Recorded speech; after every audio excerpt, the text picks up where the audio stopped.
Hola queridos estudiantes de ciclo 6, para esta semana trabajaremos entonces en el área de matemáticas de la fase 1.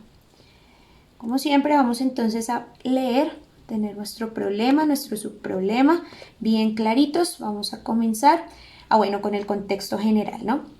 ¿Qué nos dice? Muchos de los territorios en Colombia han tenido que pasar por situaciones de conflicto desde lo ambiental, social, cultural, político y económico. Estas situaciones se presentan por los diferentes ejercicios o dinámicas de poder donde diferentes actores de la sociedad interactúan y no precisamente hay un entendimiento entre partes.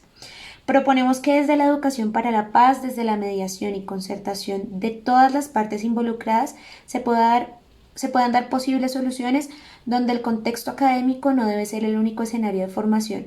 La familia, la vereda, el barrio, los medios de comunicación deben ser vehículos de transformación social. La educación se reconoce como un proceso que representa un papel fundamental en la transformación social a partir de la formación integral de los ciudadanos. Es evidente que la profunda voluntad de la sociedad colombiana está enfocada a la construcción de paz. En este sentido, es indispensable que la educación tenga un principio filosófico cimentado en la paz, un proceso académico que permita priorizar el desarrollo de la formación ética y moral, articulado con las competencias ciudadanas de nuestros estudiantes. Ese era nuestro contexto. Vamos a pasar al problema general. La comunidad del corregimiento de Vistahermosa, ubicada sobre el piedemonte costero en el sur de la región pacífica, no cuenta con servicios básicos de asistencia, los cuales para este contexto serán reconocidos como derechos básicos sanitarios. Uno de ellos, y a los que no tiene acceso la comunidad, es el agua potable, viéndose aún más afectados por la actual crisis de la pandemia COVID-19. La principal actividad de los pobladores es la minería artesanal, la cual en los últimos años fue desplazando las actividades laborales tradicionales como la pesca. También es necesario señalar que otra parte de la población trabaja en la minería privada. Algunos pobladores son conscientes del daño ambiental que genera esta actividad. A pesar de utilizar técnicas artesanales desarrolladas, los daños sobre los ecosistemas naturales son considerables. En adición a esto, hace 10 años se ubicó aguas arriba de la vereda una minera de carbón industrial, generando un alto índice de contaminación sobre toda la región. Quienes sufren las consecuencias directas son los pobladores, pues padecen todas las secuelas de los agentes químicos que son utilizados para la explotación y extracción de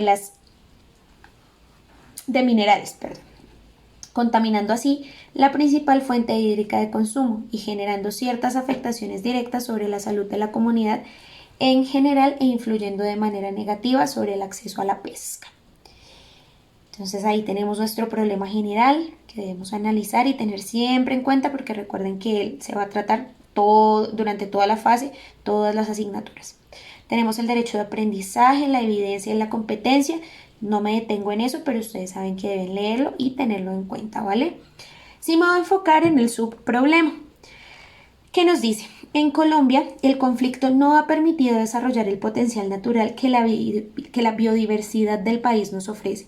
Incluso la comunidad que habita los territorios muchas veces desconoce la riqueza de sus recursos naturales, posiblemente porque deben concentrar su esfuerzo en solucionar necesidades básicas insatisfechas. El líder, Enrique Rentería, busca mediar entre los actores involucrados en la problemática, construyendo estrategias de cambio a partir de la creación de jardines botánicos, como una estrategia viable para la resolución del conflicto en Colombia. Esta estrategia no solo la propone Enrique Rentería, sino que se sustenta desde las investigaciones y correlaciones entre los actores, como lo dice Contreras. En este pequeño apartado, que nos dice: tras el fin del conflicto y el interés por generar una paz duradera, los jardines botánicos deberían potenciar a nivel nacional los derechos humanos esenciales de tercera generación, que son el derecho a un ambiente sano y el derecho a la paz, encausados a los objetivos sociales que tienen todos los jardines botánicos, como lo contempla la Constitución. Todo en el marco de los jardines botánicos como territorio de paz e instituciones museísticas, no solo desde el punto de vista ambiental y taxonómico, sino también desde el punto de vista antropológico y sociológico, que permita la protección del derecho mismo a la biodiversidad y de las miles de especies que se han visto afectadas por la guerra durante el conflicto como escenario reflexivo y de construcción de la memoria, puesto que el único problema no son solamente el del ser humano, sino el de cientos de especies que posiblemente ni aún se hayan descubierto, investigado y utilizado. Bueno chicos, entonces en este momento vamos a hablar de las funciones. Las funciones son básicamente una relación, así como las que ustedes leyeron después del problema y el subproblema y demás, pero a ellas se les agrega una condición. Entonces son relaciones con una condición.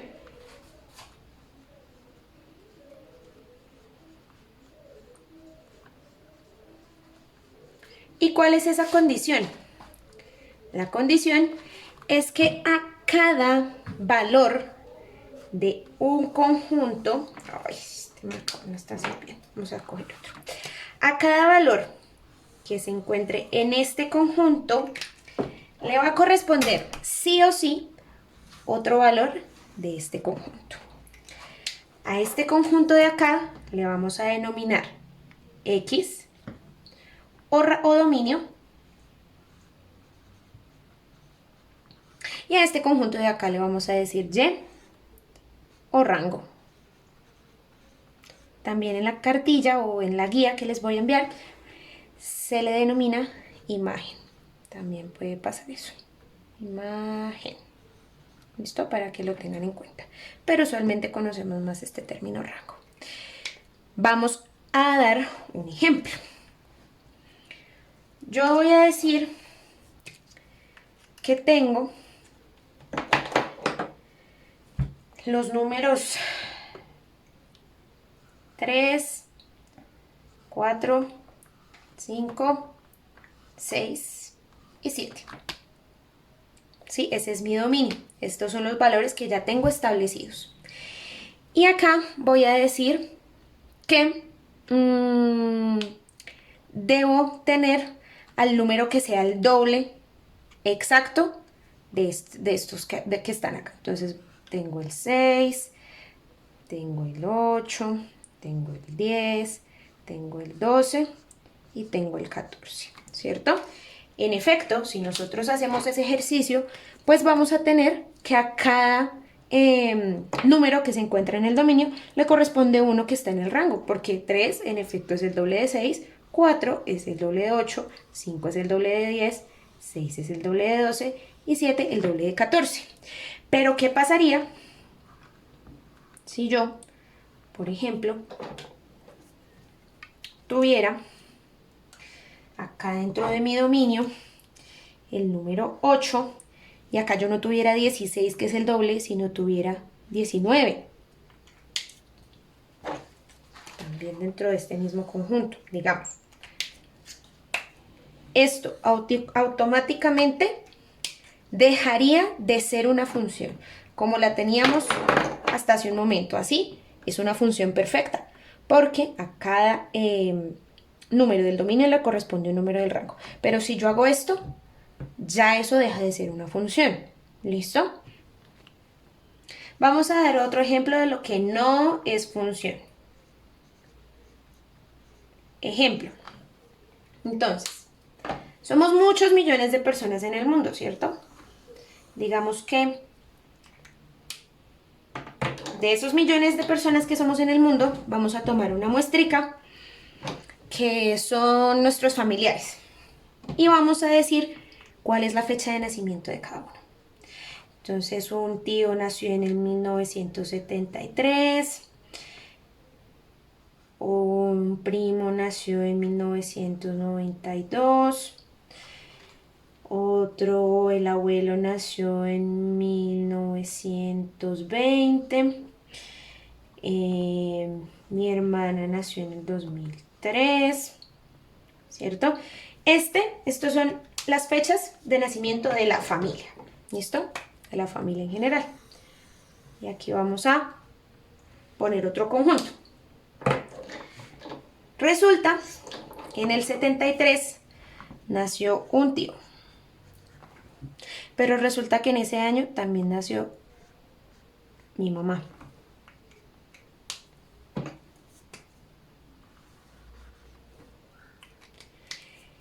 92 nació solo un primo, entonces lo vamos a dibujar acá. En 1920, digamos que nació el abuelo nada más. Y en el 2003 nació mi hermana, ¿cierto? Pero nació también otro primo lejano. Entonces, ya, listo. Hicimos la relación. Resulta que esto ya no es una función. Para que fuera una función, debería corresponder un solo elemento de este rango. Al dominio, que son los años de nacimiento, debería corresponderle un solo elemento del rango, que serían las personas. Entonces, esto ya no sería función porque había acá otra personita, ¿cierto? Y acá también. Entonces, esto no es función porque corresponden dos elementos. Y la condición para que sea función es que corresponda un solo elemento de este grupo a este grupo. Listo, chicos, entonces a partir de esta breve explicación podemos ir dando desarrollo a la guía a cada una de las actividades. Recuerden leer muy bien porque lo que yo doy es una explicación, pero a veces uno entiende mejor cuando lee. Entonces, en caso tal, por favor van a seguir leyendo, van a leer muy bien, van a leer los ejemplos, las actividades. Miren, acá ya hablamos de dominio e imagen o rango, como les decía hace un momento en la explicación. Entonces van a ir leyendo, van a ir solucionando, y aquellas actividades de las cuales les queden aún dudas y preguntas, aquí estoy disponible para resolverlas, y no olviden también programar su clase virtual.